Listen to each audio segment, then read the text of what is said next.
बच्चों के स्कूलों के हम जाके हालात सुधारते थे, उनकी वीडियो डालते थे, उन टीचरों को दबाव बनाते थे, उनको बताते थे कि ये समस्या है सरकार को। पर उन्होंने भी बीएससी के द्वारा लेटर जारी करवा दिया है। कभी नीट का पेपर लीक हो गया, तो कभी यूपी पुलिस का पेपर लीक हो गया, तो कभी होमगार्ड का पेपर लीक हो गया, कभी 4 लाख में बिच गया, कभी 2 लाख में बिच गया। अब इतनी भारी वर्षा हुई है कि गोभी की फसल भी बैठ गई। अब बताओ बच्चों को पढ़ाएंगे कि बच्चों को खाना पीना लाएंगे कि बच्चों की ड्रेस लाएंगे कि बच्चों की किताबें लाएंगे। छोटे छोटे विभाग में चले जाइए, पुलिस में चले जाइए, 500 रुपये दे दो तो काम हो जाता है। और कम नहीं, जो नहीं देगा बच्चे उसका काम नहीं होता है। देखिए यहाँ हमारे साथ युवा भी मौजूद हैं। गांव के जो हालात हैं और जिस तरीके से रोजगार को लेकर काफ़ी ज़्यादा इस सरकार में सवाल पूछे जाते हैं कि युवाओं को जो रोजगार नहीं मिलता है, तो उसको लेकर भी हम आपसे सवाल पूछेंगे। क्या स्थिति है इसको लेकर, जो युवाओं को जो रोजगार है या जो बेसिक शिक्षा है, जो बच्चों को शिक्षा नहीं मिलती है ठीक से, तो उसको लेकर आप क्या कहेंगे? देखिए, मेरा नाम नवल कुशवाहा है। मैं अध्यक्ष हूँ युवा सोच चैरिटी फाउंडेशन का, एक एनजीओ चलाता हूँ। उसके माध्यम से मैं शिक्षा में सुधार कर रहा हूँ, साक्षरता को देश को बढ़ावा दे रहा हूँ। गांव नगर में जो योजना नहीं आती हैं उन बच्चों में मैं शिक्षा का प्रभाव प्रभावित कर रहा हूँ। शिक्षा जागरूकता रैली निकालते हैं हम लोग, प्रतियोगिताएं कराते हैं, हाई स्कूल इंटर वाले मेधावी बच्चों को सम्मानित करते हैं। उनके तहत हम लोग सर्वे वर्वे भी करते हैं। आज देख रहे हो कि जो बच्चों के स्कूलों के हम जाके हालात सुधारते थे, उनकी वीडियो डालते थे, उन टीचरों को दबाव बनाते थे, उनको बताते थे कि ये समस्या है सरकार को।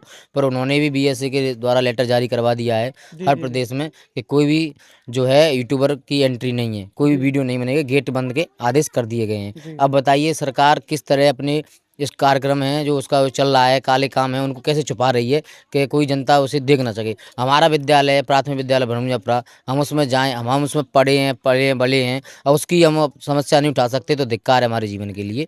तो ऐसी समस्याओं से हमें गुजरना पड़ रहा है, क्योंकि ऐसे हमारे हाथ बांध दिए गए। अगर हम अपनी ज़बरदस्ती करते तो केस कर देंगे, मुकदमा कर देंगे, तमाम तरह के आरोप लगा देंगे। पानी की समस्याएं आपने देख ली होंगी, रास्ते में आप आए होंगे सर्वे करते हुए, तो किस तरह जल भराव हो रहा है। घोंटू घोंटू जैसे गड्ढे हो रहे हैं, ऊँट भी उसमें चला जाए, इतने इतने गड्ढे हो रहे हैं, गाड़ी तो कहाँ से निकलेंगी। और सबसे ज़्यादा शिक्षा का सिस्टम ख़राब है।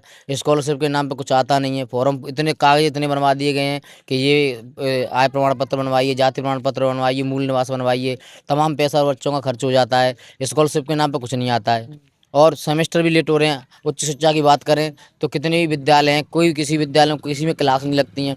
सब एक अलग तरीके से उनका माध्यम बनाया गया है शिक्षा का कि इतने पैसे दो ये पास हो जाएंगे, इतने पैसे दो इतनी परसेंट बन जाएगी।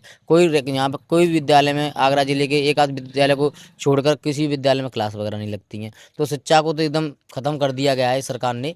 पहले शिक्षा बहुत अच्छी तरह चलती थी जब हमने हाई स्कूल इंटर की थी तब। अब तो देखते हैं कि बच्चे पढ़ने जा रहा है तो उसकी 90% बन रही है, नहीं पढ़ने जा रहा तो उसको पास किया जा रहा है। कोई फेल का तो सिस्टम में नाम ही नहीं है।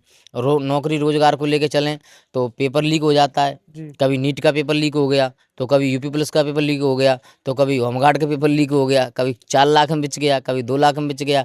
अब आप देखते रहते हैं सोशल मीडिया पे 150-150 रुपये में पेपर बिच रहा है यूपी पुलिस का। तो बताइए क्या सिस्टम है इन सरकार का। अभी हम देख रहे हैं लगातार वीडियोस आ रही हैं, जो प्राथमिक विद्यालय हैं वहाँ से छात्राएं निकल करके जिस तरीके से प्रदर्शन कर रहे हैं, उसको लेकर आप क्या कहेंगे? ये प्रदर्शन सही है, पर क्या है, कुछ 2 दिन चलेगा, 4 दिन चलेगा, फिर उनको रोक दिया जाएगा, मुकदमे लगा दिए जाएंगे, फिर वो अपने घर पे बैठ जाएंगे। क्या करें, बच्चे अपने घर में कहते हैं तो उनके माँ बाप आते हैं। अब माँ बाप उनके बच्चों का पेट भरें कि उनके लिए मुकदमे के लिए पैसा इकट्ठा करें, क्योंकि यहाँ पर ज़्यादातर बेरोजगारी इस तरह फैली है कि युवाओं पर रोजगार नहीं है, तो बच्चों के कैसे पेट पालें बच्चे लोग वहाँ के। अब वहाँ पर इतना ही लोग कमाते हैं, दिहाड़ी पे 500 रुपये मिलते हैं, 300 रुपये मिलते हैं, उसमें बच्चों को प्राइवेट स्कूलों में पढ़ाएं या सरकारी स्कूलों में पढ़ाएं, वो तो वही ऑप्शन मिलता है सरकारी स्कूल का। उस स्कूल में भी बच्चों को किताब लानी पड़ती है। सरकारी स्कूलों में ये हालत हो गई है कि उनको बच्चा बिलदारी, वो तो बिना पढ़े बिलदारी करे थे, ये पढ़ लिख के उसमें बिलदारी करेंगे, क्योंकि स्टाफ भर्ती नहीं आ रही है शिक्षक की। टेट कब का करवा लिया, अभी सुपर टेट नहीं आया। 7 साल से यूपी पुलिस उत्तर प्रदेश सरकार में शिक्षकों की भर्ती नहीं आई है, तो उससे क्या मतलब निकलेगा। सरकारी स्कूल बंद कर दिए जा रहे हैं, पूरे मर्ज कर दिए जा रहे हैं। हमारे बगल में एक डेरकपुरा का स्कूल है, वहाँ पर नयापुरा, डेरकपुरा, गोकुंजपुरा और ब्रह्मजपुरा, इन सब गाँव के बच्चे पढ़ने जाते थे। अब बच्चा वो उस स्कूल में ताला लगा हुआ है, तो बच्चे वो कहाँ जाएंगे, प्राइवेट में जाएंगे। प्राइवेट के लिए पैसा चाहिए पूरा, और इतने पैसे के लिए कोई अपना खेत बेचेगा, तो कोई अपनी ज़मीन बेचेगा, तो कोई अपना चीज़ बेचेगा, कोई अपना खुद बेचे जाएगा, तब भी बच्चों की शिक्षा नहीं पूरी कर पाएगा। ये सिस्टम हो गया शिक्षा का। वो ही यहाँ पर सब बेरोजगार हैं और अपनी खेती किसानी लोग करते हैं और अपने कभी गेहूँ काटते हैं तो कभी बाजरा काटते हैं तो कभी अपनी अपनी खुद की फसल करते हैं, उसमें भी कभी ओले पड़ जाते हैं तो कभी पानी आ जाता है। तो अभी अभी देखो गोभी की फसल हो रही है यहाँ पे, हमारे यहाँ पर अब जी। इतनी भारी वर्षा हुई है कि गोभी की फसल भी मर गई। अब बताओ बच्चों को पढ़ाएंगे कि बच्चों को खाना पीना लाएंगे कि बच्चों की ड्रेस लाएंगे कि बच्चों की किताबें लाएंगे, ये सिस्टम चल रहा है। और प्राइवेट स्कूलों में तो इतना अंधा काम चल रहा है कि 3-3 हज़ार की बच्चों की किताबें हैं, नर्सरी की केजी की किताबें 2-2 हज़ार की हैं, उन पे अलग उनको किताब दो, फिर उनकी 2-2 ड्रेस लेनी पड़ती हैं, क्योंकि बच्चों की पढ़ाई तो बस किताबों से अध्यापक से होनी चाहिए। वो जो समीकरण बनाया गया कि शिक्षक उनका एक बच्चों की किताब का साधन हो, बच्चे इनसे पढ़ाई हो जाती है, पर उनके लिए टाई बेल्ट अलग चाहिए, जूते चप्पल अलग चाहिए, ये सिस्टम हो गया पूरा। दिखावा ज़्यादा है, काम कम है। जी। तो क्या कुछ उम्मीद करेंगे, क्योंकि आने वाले समय में चुनाव है उत्तर प्रदेश के, तो इस बार आपको क्या लगता है कि सरकार को चुनना चाहिए जिससे कि शिक्षा में बढ़ावा मिले? सरकार तो बदलेगी, सरकार बदलेगी तभी देश बदलेगा और शिक्षा भी बदलेगी, सिस्टम भी बदलेगा। क्योंकि जब बार बार उन्हीं लोगों को चुन लिया जाता है तो वो लोगों को एकदम घमंड अभिमान अहंकार हो जाता है कि हम ही लोग रहेंगे, हम अपनी मर्जी करेंगे। कैसे भी छोटे छोटे विभाग में चले जाइए, पुलिस में चले जाइए, 500 रुपये दे दो तो काम हो जाता है। और कम नहीं, जो नहीं देगा बच्चे उसका काम नहीं होता है। खुलेआम पैसे मांगते हैं पुलिस वाले। किसी विभाग में लेखपाल को चला जाइए, अभी एक वीडियो वायरल हो रही है, हमारे यहाँ लेखपाल आता है, उसकी वीडियो वायरल हो रही है, 1500 रुपये मांग रहा था लेखपाल, तो पैसे मांग रहे हैं। इस सरकार में खुली छूट है, सरकारी कर्मचारी बिना पैसे के कोई काम नहीं कर रहा है, गरीब आदमी का सदा शोषण हो रहा है। और इस सरकार में तो हद से ज़्यादा शोषण हो रहा है।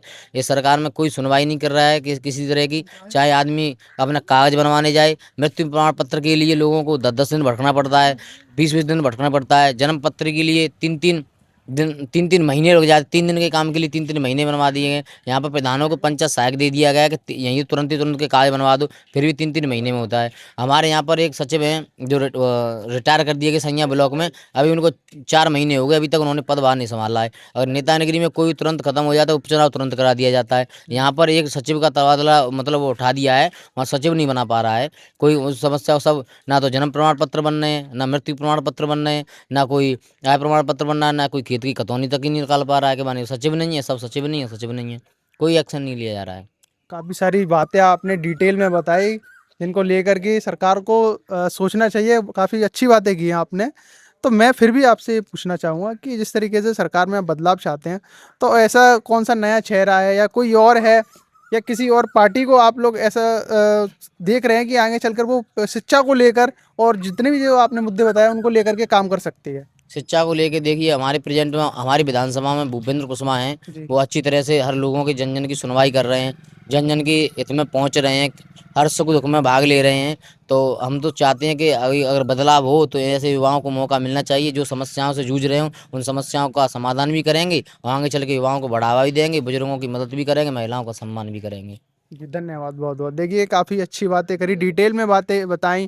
जितनी भी समस्याएँ, जिन समस्याओं को लेकर युवा परेशान हैं, बुजुर्ग परेशान हैं, महिलाएँ परेशान हैं, उन सारी समस्याओं को इन भाई ने हमारे चैनल के माध्यम से रखा। आप लोगों के क्या कुछ विचार है, कमेंट के माध्यम से हमें ज़रूर बताएँ।